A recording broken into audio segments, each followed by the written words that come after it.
Hi, so this is for our Fluids 312 class that we're doing a lab for. Our group is Brad, Nate, Bryce, Jacob, and myself, Jessica.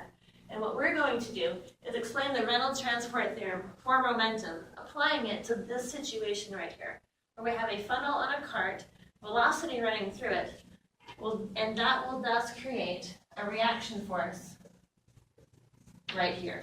And using this reaction force, we can tell which way the cart is going to move. We're going to start off with this equation here, solving for the reaction force.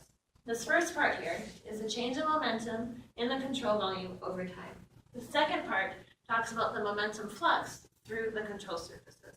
We're going to make two assumptions here to make our life easier. We're going to assume it is steady. Therefore, we're not going to have a change in momentum in the control volume. So this first part is going to go to 0.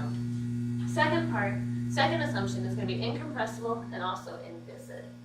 We're going to split up this part here now for the two different control surfaces to get these two equations.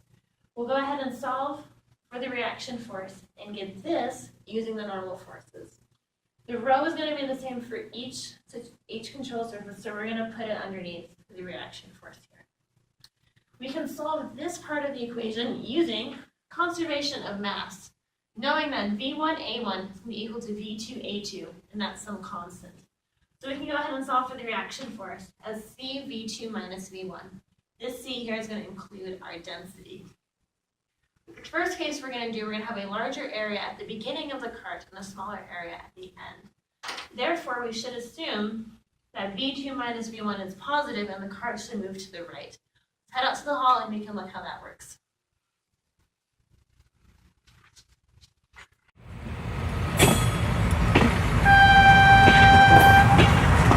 The results that we did see the car move to the right. It went 1.5 feet in 1.41 seconds. Therefore, the velocity of our car was 1.064 feet per second. We're now going to look at a second case of our car. For case 2, we're going to use the same car, but just flip it around. That way we have a smaller area in the beginning and a larger area at the end. Therefore, when we go to our equation and solve it, we'll get a negative number, assuming then that our cart will move to the left. Let's head out back to the hall and see if it actually does move to the left.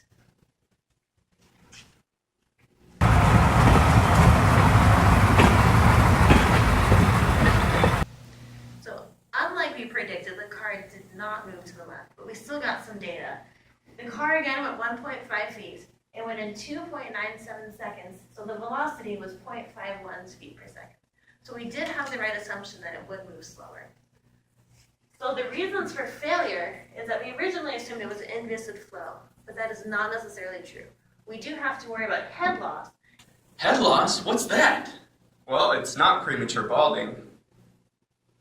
What that means is that we have a no-slip condition, which means we have friction here on the cone, which therefore means the car will actually move to the right in real life.